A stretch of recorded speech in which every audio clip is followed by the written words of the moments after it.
Yemen में एक शख्स की हत्या के मामले में मौत की सजा पाई केरल की नर्स निमिषा प्रिया के लिए उम्मीद की नई किरण दिखने लगी है। निमिषा को 16 जुलाई को ही मौत की सजा दी जाने वाली थी, हालांकि आखिरी वक्त में इसे टाल दिया गया। यमन के हूती प्रशासन के इस फैसले के पीछे भारत सरकार की हालिया कूटनीतिक कोशिशों को बड़ा कारण माना जा रहा है।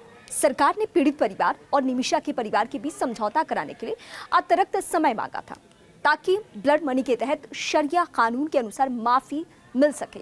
भारत सरकार की तरफ से शुरुआत से ही इस मामले में सभी तरह के मदद दिए जा रहे हैं, लेकिन यमन की कूटनीतिक स्थिति को देखते हुए ये एक बेहद संवेदनशील मामला बन चुका है। सूत्रों के मुताबिक भारतीय अधिकारी लगातार यमन के जेल प्रशासन और अभियोजन विभाग से संपर्क में बने हुए थे।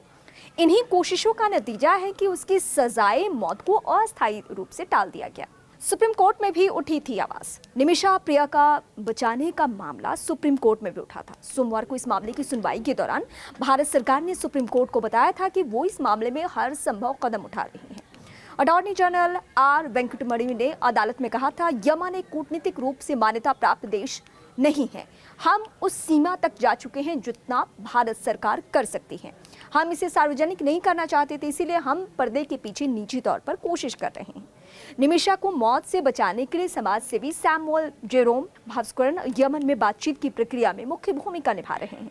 उन्होंने यमन सरकार, प्रधानमंत्री नरेंद्र मोदी, गृह मंत्री अमित शाह और विदेश मंत्रालय को धन्यवाद दिया है। निमिषा को मौत से बचाने के लिए समाज सेवी सैमुअल जेरोम भास्करन यमन में बातचीत की प्रक्रिया में मुख्य भूमिका निभा रहे हैं। उन्होंने यमन सरकार, प्रधानमंत्री नरेंद्र मोदी, गृह मंत्री अमित शाह और विदेश मंत्रालय को धन्यवाद दिया है। वहीं केरल से मुस्लिम धर्मगुरु कंथापुरम एपी अबू बकर मुसलियार ने हस्तक्षेप किया। उन्होंने यमन के एक प्रमुख सूफी विद्वान से पीड़ित परिवार से बातचीत कर माफी दिलाने की कोशिश करने की अपील की है।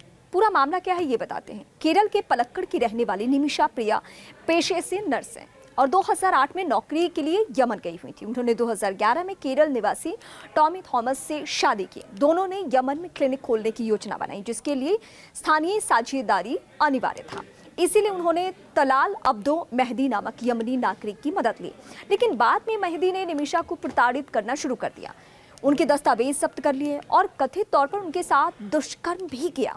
2017 में निमिषा ने अपनी साथी नर्स हन्नान की मदद से मेहदी को बेहोश कर दस्तावेज वापस लेने की कोशिश की।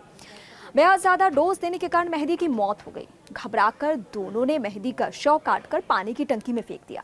हालांकि उन्हें गिरफ्तार कर लिया गया और 2018 में यमन की अदालत ने मौत की सजा सुना दी निमिषा को, जिस यमन की सुप्रीम कोर्ट और राष्ट्रपति रशाद अल अलमीन ने बरकरार रखा। बेटी को बचाने में जुटी मां किस तरीके से आगे बढ़ी वो बताने जा रही हूँ। निमिषा की मां प्रेमा कुमारी पिछले साल से यमन में डटी हुई हैं। उन्होंने कहा, मैंने पिछले महीने जेल में अपनी बेटी से मुलाकात की। वो बहुत कुछ सह रही है लेकिन कुछ नहीं कहती है।